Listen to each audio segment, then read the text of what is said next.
Cavaleiro, se tem uma coisa que me dá, assim, calafrios de alegria, né?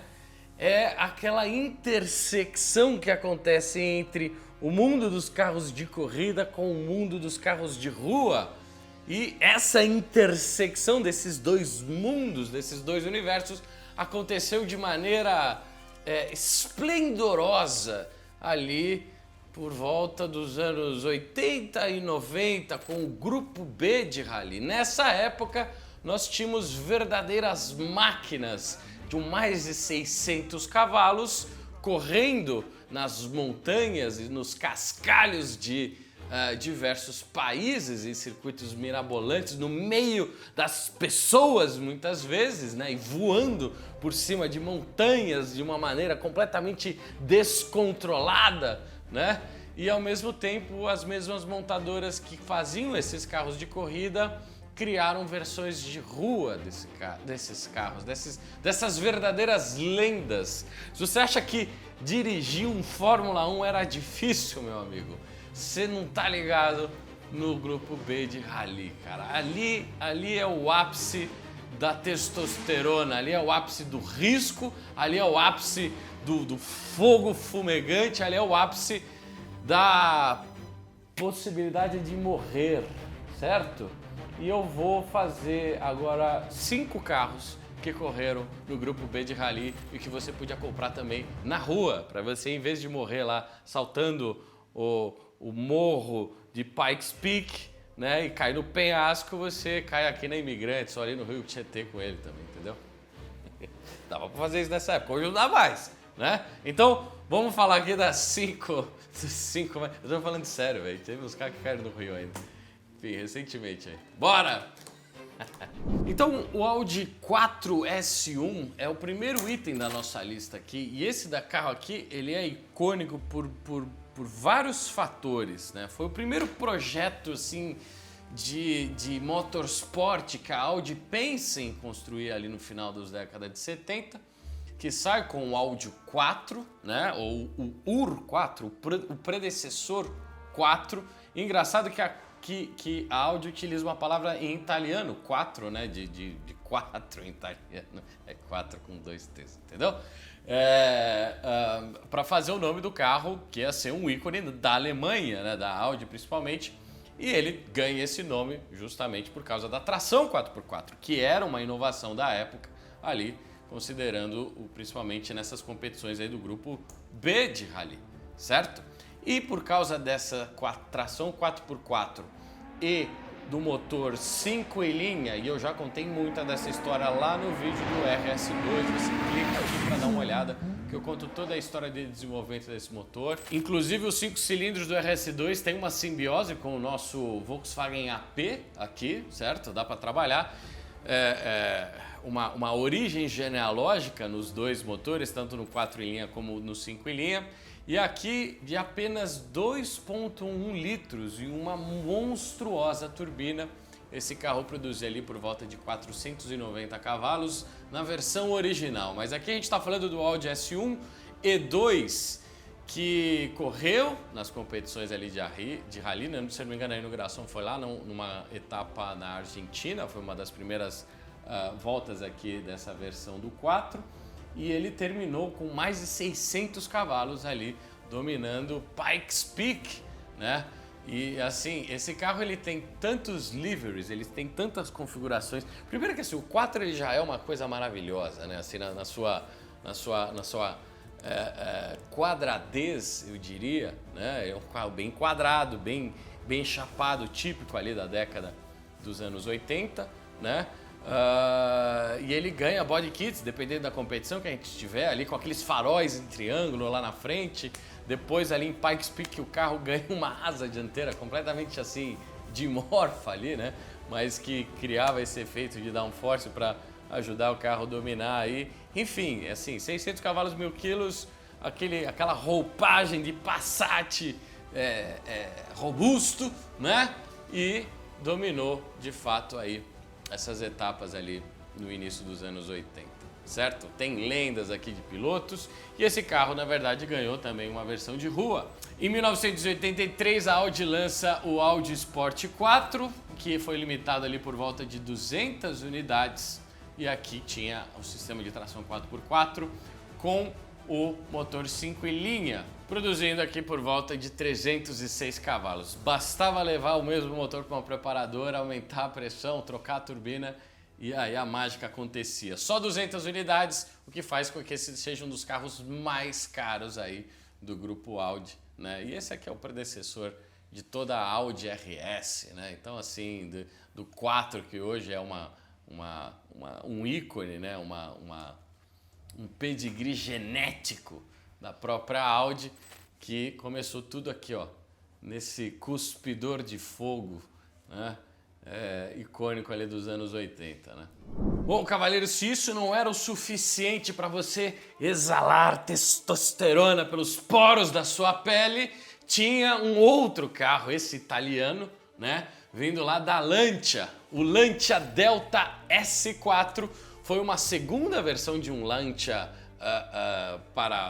feito para o Rally, né? Nesse caso, a Lancia já tinha ali um histórico muito relevante com o 037, mas o 037 era de tração traseira. Chega o Audi 4 e arregaça, e aí a Lancia teve que dar uma certa resposta a isso, e aí eles lançam o S4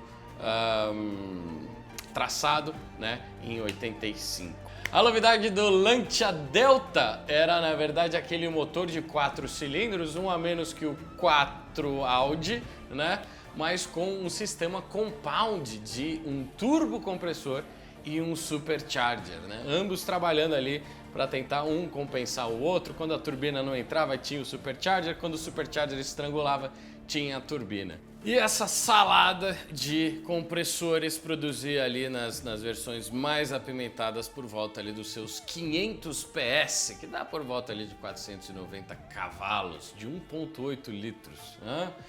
Carro todo construído num chassi tubular de aço com ligas ali utilizando cromo e molibdênio, os painéis todos em fibra de carbono ou em Kevlar e uma verdadeira cadeira elétrica que arregaçava por todos os circuitos ali que a gente via, assim, circuitos históricos, né, com paisagens maravilhosas e penhascos mortais, né, assim, muita gente caía desses penhascos, né? Isso quando os caras não acertavam a própria plateia. Existem lendas aí que os engenheiros, entre as competições, às vezes achavam assim sangue, cabelo, dedos nos painéis ali escondidos no carro. São lendas, mas a gente viu esse fato sendo citado aqui em mais de uma matéria, ok? Bom, o Lancia Delta S4 teve uma versão do Lancia de rua, certo? Com o mesmo motor posicionado no meio do carro, com o mesmo sistema ou equivalente de tração com 3 diferenciais e uma distribuição de tração de 30% para 70% e um câmbio manual de 5 marchas, num chassi tubular, só que em vez de fibra de carbono e Kevlar, fibra de vidro. Assim, não, o motorzinho eles não produziam 490, era por volta ali dos seus 250. Assim, ainda assim, um monstro, né?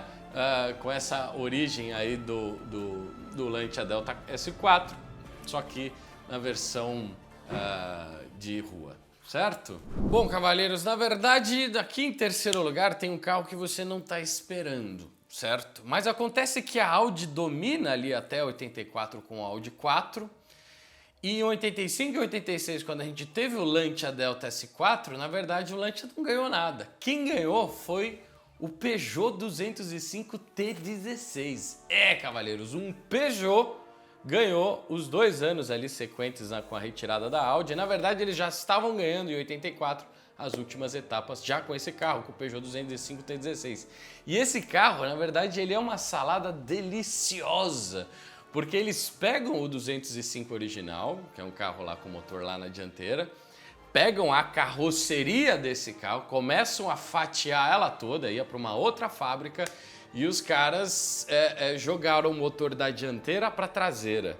E aí o motor, que é um 4 cilindros também, 1.8 turbo, ele na verdade vem de um bloco de diesel.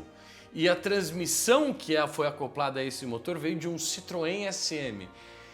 E assim, esse carro ele ganha em 85 e em 86. Os campeonatos, na verdade, né? Porque em 84 também já estava ganhando algumas etapas. Então esse, na verdade, é um verdadeiro Davi que venceu um Golias, porque o 205, ao contrário dos seus outros antecessores, era de fato um hatch de mercado que os caras tiraram, levavam lá para um especialista em carrocerias na França, Royles, que faziam todas essas modificações e fazia com esse motor aí 1.8 turbo, que produzia ali por volta dos seus 400 cavalos, ganhar em 1985 e 86, né? Lembrando que também o carro era traçado nas quatro e o design do 205 T16 ele era muito icônico, porque como o motor estava lá na traseira, os caras fizeram aquele alargamento na traseira, o carro ganhou quadril, né? Com as entradas ali para os radiadores que estavam atrás, e lá na frente ainda a gente tinha todo aquele recorte do farol, e esse carro foi icônico, né? Aí nos campeonatos. E o 205 de rua é baseado no mesmo 205 de competição, mas com a suspensão simplificada, um design um pouco mais civil e por volta ali dos seus 200 cavalos ali extraídos do mesmo 1.8, né? Mas dá pra ver assim aquela mesma roupagem que a gente viu com os para-choques alargados na traseira, os scoops laterais, o próprio vidro e o formato final do carro, assim, coisa de louco, assim, ó, coisa de louco que, assim, caralho, dava pra comprar essas coisas e era o mesmo carro que tava voando lá pelos montes. Aquele cascalho desgraçado acertando a galera também, era outra época, cavalheiros, era outra época. Cara, imagina comprar um negócio desse hoje, cara. A mágica tá no regulamento, que nem eu mostrei aqui no regulamento da FIA GT1, que eram os carros de rua que os caras acabaram fazendo o inverso, né? Faziam carros de competição para correr na rua, é a mesma época, entendeu? Que pena que nós perdemos. Acabou por aqui? Não, tem o quarto e o quinto lugar ainda, senhores. Vamos continuar na lista, tem coisa mais deliciosa ainda. Bom, cavaleiros, para mudar um pouquinho aqui o esquema, eu vou terminar esse vídeo aqui de pé, isso porque a minha Genio Desk permite um ajuste de altura aí configurável em 4 posições, e isso é muito bom para você que pilota uma mesa todo dia aí, faz home office, né? Ou precisa de uma bancada de trabalho. Eu recomendo vocês darem uma olhada aí na linha da Genio Desk, que tem diversos tamanhos com diversos tampos. Eu tô aqui com o tampo mais premium deles, o tampo de teca, né? Madeira de verdade, cavalheiros, e uma função que nenhuma outra mesa consegue entregar, a não ser essas que tem o ajuste de altura, certo? Que é o caso aqui da Genio Desk. E lembrando também, se você está precisando de uma cadeira diferente, tem aqui a Ultra Comfort, com diversos ajustes aqui ergonômicos para você melhorar a tua postura e pilotar a mesa. Tô falando sério, eu sempre falo de posição de dirigir aí, e aí eu te pergunto, o que você está dirigindo aí o dia inteiro, entendeu? Isso é importante, e isso daqui é um dos melhores custos-benefícios que a gente acha aí no mercado, em termos de qualidade e funções. Essa daqui foi aprovada por mim mesmo, tá? Confia que o negócio é bom. E aqui, ó, cupom nada mal de desconto para você adquirir, ou para o seu pai, para sua mãe que está utilizando aquela cadeira velha, ou aquela cadeira gamer que você comprou. Eu sei que você comprou uma cadeira gamer, amigo. Dá uma olhada depois numa dessa e me agradece depois, certo? Quarto lugar aqui da lista nós temos o Ford RS 200. Tendo em vista o grande sucesso do Grupo B e o próprio histórico da Ford lá com o Sierra, entre outras artimanhas que a Ford utilizou aí para participar desse campeonato, o Ford RS 200 é a resposta ali na mesma época do Peugeot 205 para a hegemonia da Audi, né, nos anos anteriores. E aqui eles fizeram um carro, o design aqui da carroceria do carro, do chassi, foi feito pelos engenheiros da Ford que participavam em projetos lá da Fórmula 1, e o design do corpo do carro, da carroceria, foi feita pela italiana Ghia. E o Ford RS 200 é um dos Fords mais icônicos. Na verdade, ele lembra até o Altozan, cavalheiros. Lembra? Muita gente comparou esse carro. Quando viu assim o carro, o Auto usando a foto, falou: nossa, o Guilherme comprou um RS 200. Eu, quem me dera, cavaleiros, quem me dera. Não que o Altozan não tenha a mesma origem, e aqui é muito curioso, porque a gente está falando do time europeu da Ford, né? Não o americano. E a Ford era muito forte na época lá na Europa, né? Junto também com a própria parceria com a inglesa, a Cosworth, que fez aqui o motor 4 cilindros de 1.8 litros ali, que empurrava o RS 200. Uma configuração muito interessante, porque o RS 200 tinha a configuração de motor perfeito, um motor 4 cilindros longitudinal, mas devido à construção do carro e algumas limitações que ele tiveram no projeto, eles tiveram que fazer o caminho da tração ser dividida para a dianteira primeiro e depois ele vinha para a traseira, né? E ali o carro também na sua suspensão de duplo A e 4 amortecedores em cada eixo ali, trazia com que os competidores elogiassem muito o desempenho do RS 200, principalmente nessa questão de handling, tá? Para muitos lá na época era o carro com o melhor handling. Infelizmente, competido aqui em 85 e 86, o carro perdeu o posto lá para o Peugeot 205, que eu acabei de citar aqui para vocês, mas talvez assim toda a aura que reina ao redor desse carro, né, e a importância que ele teve, né, sendo aí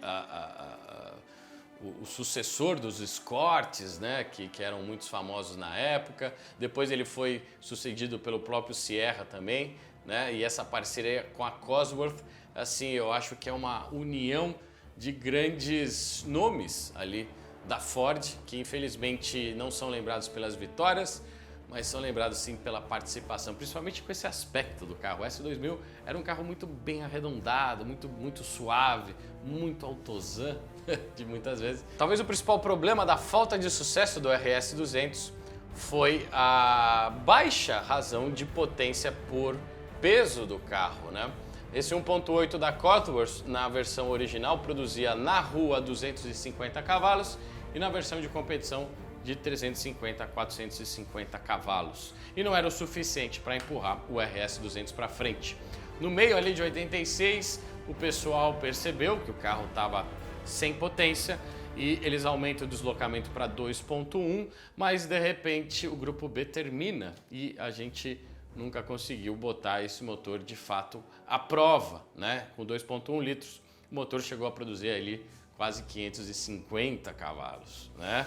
Num carro que pesava menos de 1000 quilos, né? Então assim, ou seja, tinha muito potencial, mas infelizmente o grupo B termina, e isso também tem culpa do próprio RS 200, porque ele foi envolvido ali numa etapa em Portugal, num acidente que acertou parte do público, que na época não tinha nenhum tipo de controle, né, de acesso à pista. Os espectadores ficavam muitas vezes no meio da pista, no meio da competição, e é lógico que isso era uma receita para a tragédia, né? Uma bomba relógio ali que acabou também explodindo. Não foi o único caso, mas o do RS 200 é um dos casos mais emblemáticos. Certo? Certo. Aqui também o motor F114B teve um desenvolvimento compartilhado com os próprios motores Lancia, né? Ali os V8 da época, e também o desenvolvimento do turbocompressor, né? Com essa escolha aí pela IHI. E eu mostrei, acho que no grupo de membros, eu tenho o motor que veio depois, 288, eu vou deixar aqui. Se você está lá no grupo de membros, você vai ver a visita que eu fiz no Museu da Ferrari. E eu mostro o turbo, esse turbo que a gente está falando ali, já no motor da F40. Tá lá, eu passo uns 40 minutos falando só desse motor.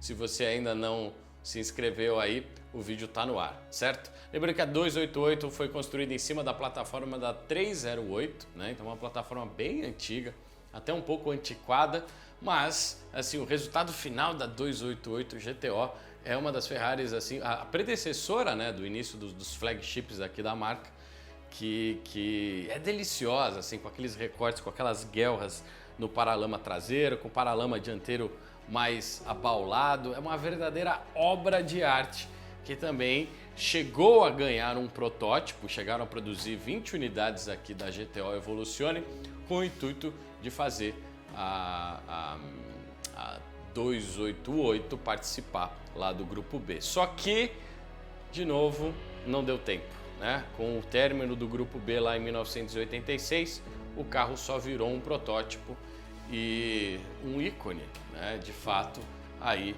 nas ruas. É o caminho contrário, né? O carro que era de rua e os caras começaram a modificar para botar a Ferrari também a participar desses outros campeonatos, que nunca no final saiu, certo? Mas merece aqui uma espécie de menção honrosa, porque a 288 é deliciosíssima. O que a Pininfarina fez aqui num carro velho, que era 308, certo? Foi assim elevar o carro ao ápice e trazer o turbo compressor aí para os carros de rua. É o resultado desse carro que vai originar a própria F40, né? E por isso esse carro e talvez esse motor, eles sejam muito importantes aqui para serem citados nesse vídeo, certo? No final, o grupo B de Rally, é exatamente isso que eu falei aí no meio do vídeo, ele era muito perigoso, né? Isso talvez por falta de organização do pessoal. E, cara, dá uma olhada nas estradas que os caras competiam com essas cadeiras elétricas, assim, sem assistência alguma eletrônica. Os carros eram puramente mecânicos, 600 cavalos, num chassi tubular, com uma casca por cima. Era aquele verdadeiro caiaque com motor parafusado, que eu cito muito aqui no vídeo. Tudo bem, traçado nas 4x4, mas assim, o cara tinha que ter culhões para pilotar essas coisas, principalmente nas estradas, com ausência de gripe nas ruas. O carro literalmente deslizava como se fosse uma lancha pelo cascalho, quando não tinha assim as ondas que o carro tinha que ficar lá voando por cima, e todo o penhasco com aqueles murinhos e as ruas super estreitas nos circuitos de montanha, aí conforme as etapas aí no mundo inteiro aí do grupo B de Rally. Certo? Então, essa obrigatoriedade deles para escrever um carro nessa competição, você precisa produzir pelo menos 200 carros aí de rua, trouxe esses verdadeiros ícones que você poderia comprar se você fosse um entusiasta automotivo na década de 80 e guardar até hoje, ser um bilhardário, porque tudo isso daqui é assim, um horror de valor acumulado devido à raridade principalmente, e o quão icônico foi o grupo B nessa época. Certo, cavalheiros? Então assim, tá precisando de uma reposição hormonal? Compra um carro do grupo B e você vai ver, mano, o negócio vai ficar pesado, você vai começar a arrastar, assim, andar com as pernas. Eu aposto com você. Não esquece aí que bosta de analogia que eu fiz. Então assim, ó, não se inscreve no canal que não serve pra nada, mas me deixa o seu comentário aqui embaixo pra ver se eu perdi alguma coisa, entendeu? É isso. É isso. E agora, qual desses eu pegar? Cara, o Peugeotzinho, eu te falo que... Ou seria o 4 com 5 em linha, aquele ronco maravilhoso. Ou Lancia. Aquele...